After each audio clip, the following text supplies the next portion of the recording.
ওই লোকটা আর ব্যাগ আসতে পারে না, মনে হয় ওই কবরের মধ্যে ঢুকে যাবে, মনে হয় যে ওই কবরের মধ্যে ঢুকে যাবো। দিনাজপুরের ফুলবাড়িতে শত বছরের পুরনো কেন্দ্রীয় কানাহার কবরস্থান রক্ষা, অবৈধ দখল উচ্ছেদ এবং দ্রুত সংস্কারের দাবিতে মানববন্ধন করেছে স্থানীয়রা।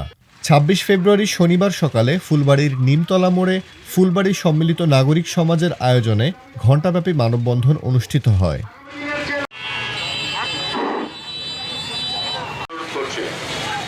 সংগঠনের আহ্বায়ক হামিদুল হকের নেতৃত্বে মানববন্ধনে বক্তারা জানান, এই কবরস্থানে তাদের পিতামাতা সহ পূর্বপুরুষদের কবর রয়েছে।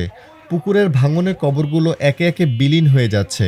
বর্তমানে জায়গা সংকটে নতুন করে দাফন কার্যক্রম ব্যাহত হচ্ছে। তাদের দাবি, দ্রুত গাইডওয়াল নির্মাণ করে কবরগুলো রক্ষা করা হোক এবং পুনর্বাসনের ব্যবস্থা করে পূর্বপাড়ের দখলদারদের উচ্ছেদ করা হোক। বিষয়টি নিয়ে ফুলবাড়ী উপজেলা নির্বাহী কর্মকর্তা মোহাম্মদ ইসহাক আলী জানান, কবরস্থানের সমস্যা সমাধানে স্থানীয়দের সাথে আলোচনা চলছে এবং সংশ্লিষ্ট মন্ত্রণালয়ে বিষয়টির সমাধানে উদ্যোগ নেওয়া হয়েছে।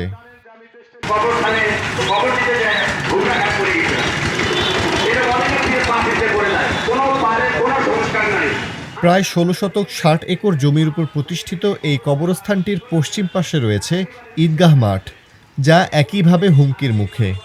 ফুলবাড়িবাসীর পক্ষ থেকে দীর্ঘদিন ধরে আমরা অবলা বিভিন্ন সময় বিভিন্ন নেতৃত্ব আসে, বিভিন্ন দাবি উত্থাপন হয়, তারা বিভিন্ন আশ্বাস দেন, কিন্তু আজও পর্যন্ত এর কোনো সমাধান হয়নি।